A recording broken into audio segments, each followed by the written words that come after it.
Hello, class, and welcome to the new week. This week we are going into recall systems, and this is a continuing care system, which is how we get our patients to stay on a regular preventative schedule. So a continuing care program is how we get the patients to return to the practice. So this will include their preventative treatment as x-rays, if they're due for it, exams, and their regular prophy or perio maintenance, just depending on what their specific treatment is. So a recall or a recare system is a method for scheduling the patients on a regular basis. So in order to be successful in doing this, patients must be willing to return to your practice for their follow-up care. So also, they need to understand how important it is to follow through getting them on the schedule regularly instead of only coming in for pain. So for example, we might have new patients that come in, we've never seen them before, maybe they've never been to the dentist before, and they're not used to being on this system. They only go when there's something in pain, and we want to make sure that that's not when they're coming in, that they don't, we catch these things early on so they don't get into pain. So it is up to the dental practice to make sure that they have an organized system to consistently get their patients in for their recall. Again, just another word for their regular routine visit. So this is something that is going to be important to remember for your future quiz, is that this is for part of the recall routine is their prophy and exam. This is something that we want to coordinate with the patients as well with the insurance company. So for example, there's a lot of insurance companies that only cover cleanings once every 6 months, or maybe 2 in a calendar year. So this is something that the front office does have to make sure that their patients are understanding, is that if they're a 3-month recall, which means that they are due every 3 months, depending on what the insurance covers, they are aware that, if it's 2 in any calendar year, which means from January to December, that if they're 3 months, the first 2 in the year will be covered and that third one will be out of pocket.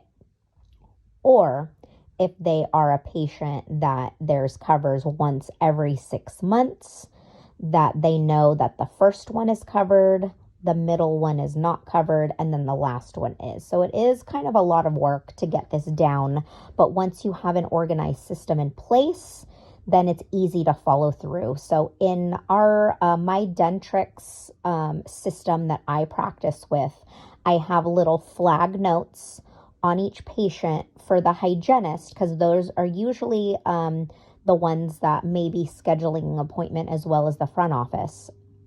And it says how often they're supposed to come in.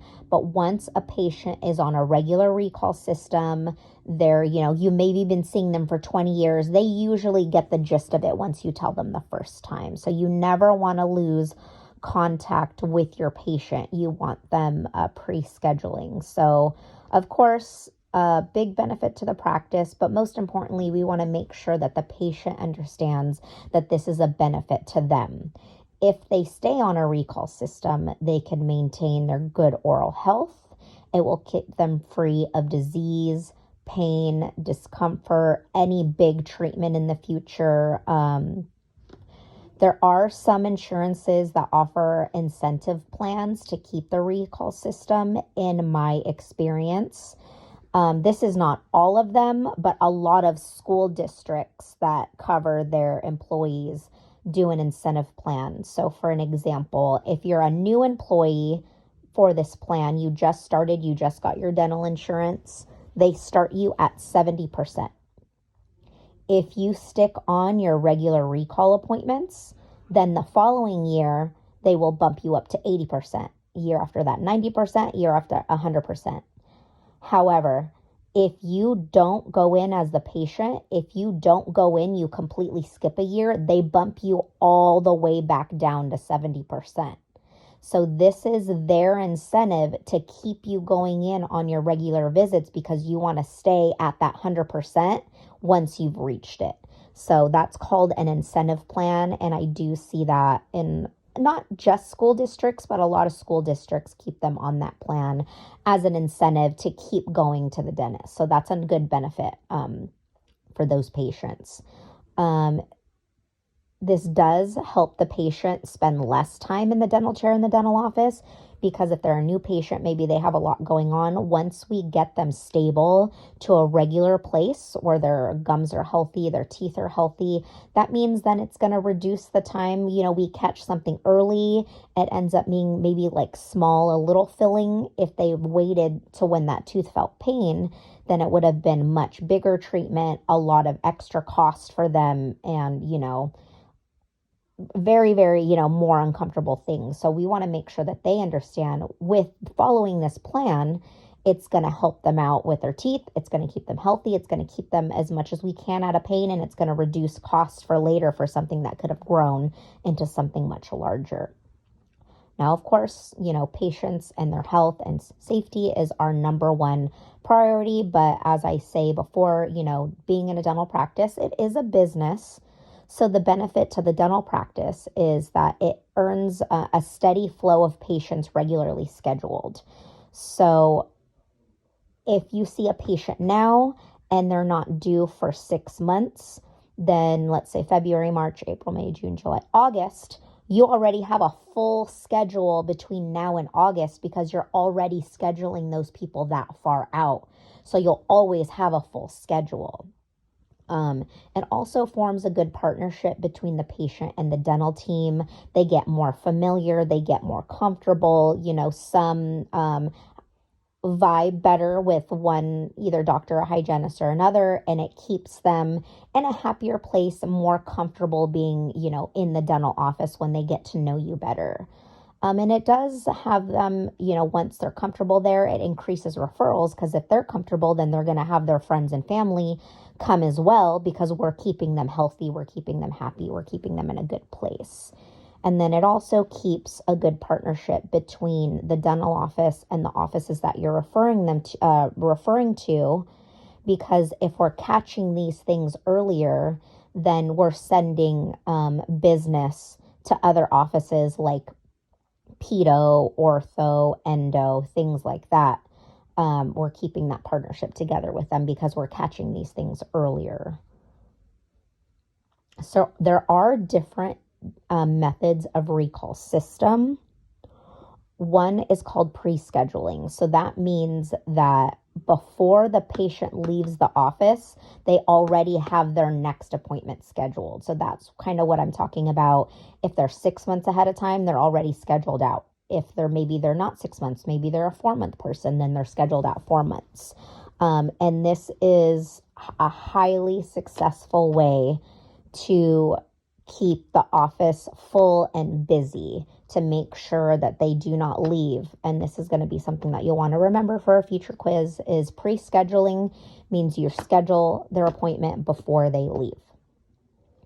And we know that life changes and that things are different and that nothing is specifically set in stone. So some patients are like, oh, I don't know, life might be crazy around then. I don't know what things look like.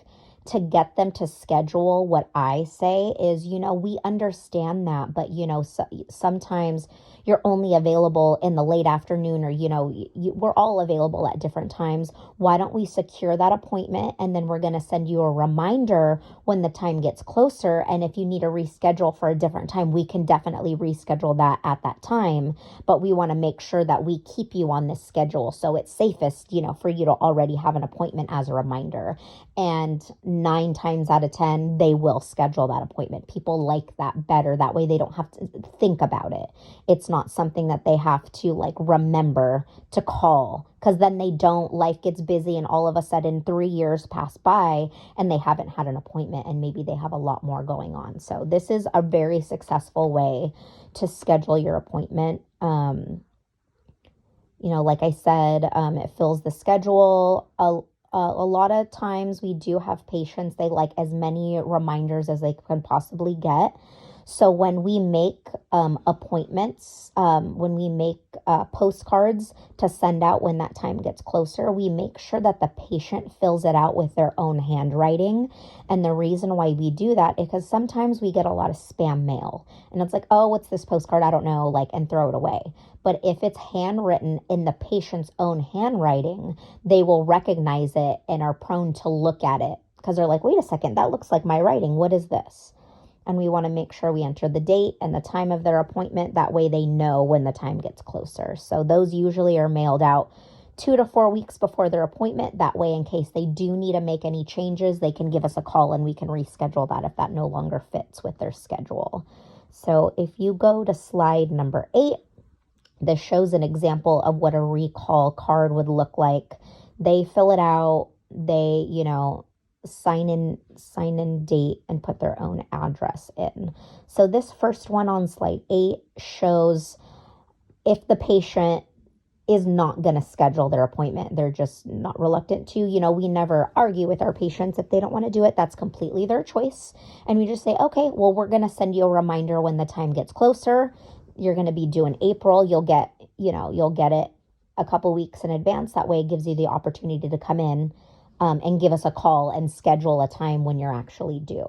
So slide 8 shows what it would look like if we were to send them your due postcard. And then on slide number 9, this is an example if they already scheduled the appointment, what it would look like with the day and the time of their appointment. Moving on to slide 10, telephone system. This one's a little bit tougher for me. It, can definitely work, but nowadays with so many spam calls, it may be hard to get a hold of patients, get sent to voicemail. I've noticed lately in the last couple years, people don't check their voicemails anymore. So their mailbox are full. You can't leave a message. As you can imagine, it's very time consuming to have to call all these patients, in your day to just sit there and make all these phone calls. However, if you do in your office have that system, only one person should be making these phone calls. That way they are aware of what's going on, who they've called, what happened. Did they leave a message? Did they get a hold of somebody? It's easier to just have one person do it and be in charge of that. As we were talking about before, the hygiene schedule usually books out about 6 months in advance. So it may be hard at that point to get people in because you're so booked up already. And of course, as the more phone calls you make, the more computerized you kind of tend to sound because you're just repeating the same message over and over and over again. So I'm not saying it can't work. I usually use this as a fallback method. If I don't hear from my patient, then I'll make the phone calls only to those patients that I haven't heard from. So I kind of use an all of the above method. And some patients are more old school and they like a phone call. So I do have notes on those patients. We talked about the mailing system. It requires you to mail out cards when they're due. Some patients don't check their mail, or they just might say, okay, I'll call the office and just forget and then never do it. So you don't want to make sure that they, fall off the wayside. So, but I do have patients that they still want their postcard, but it's fewer and fewer. So again, an all methods system, I think, is a best system, and see what works for your office. In my opinion, the best system, as we move on to slide 12, is an automated system. So this is you're using a database to keep track of when your patients are due, and they get automatic messages. And this sends this saves the front office and the practice a lot of time, having the system automatically send out these messages to your patients. It's something you don't even have to think about. So as we move to slide 13, this is an example of a text or email system. That's what an automated system would do. It would send it either via text message or email, and depending on what the patient prefers. So just like we had the postcards, one was you're due for an appointment. One was you already scheduled. This is the day and time. So over here on the left is an example of what a text message would look like if you received it. Hello, our records show that you're due for an appointment. Please give us a call to schedule. So that I feel like nowadays this is a better way. A lot of people don't have time to call. One, they don't have time to take your call. If they receive your postcard, they don't remember to call. This is an easy way. Just, hey, call this number, text us back, or in an email, click this link to schedule your next appointment.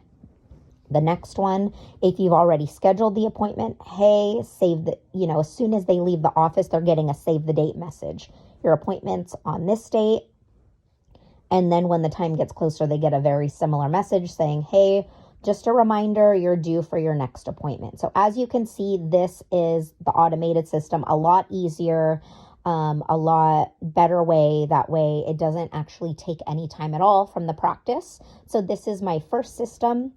And then if I don't hear back from patients, I will check that list. It's a lot smaller. Usually they call us back right away, or 9 times out of 10, they've already scheduled the appointment 6 months ago. So you don't have to call them at all.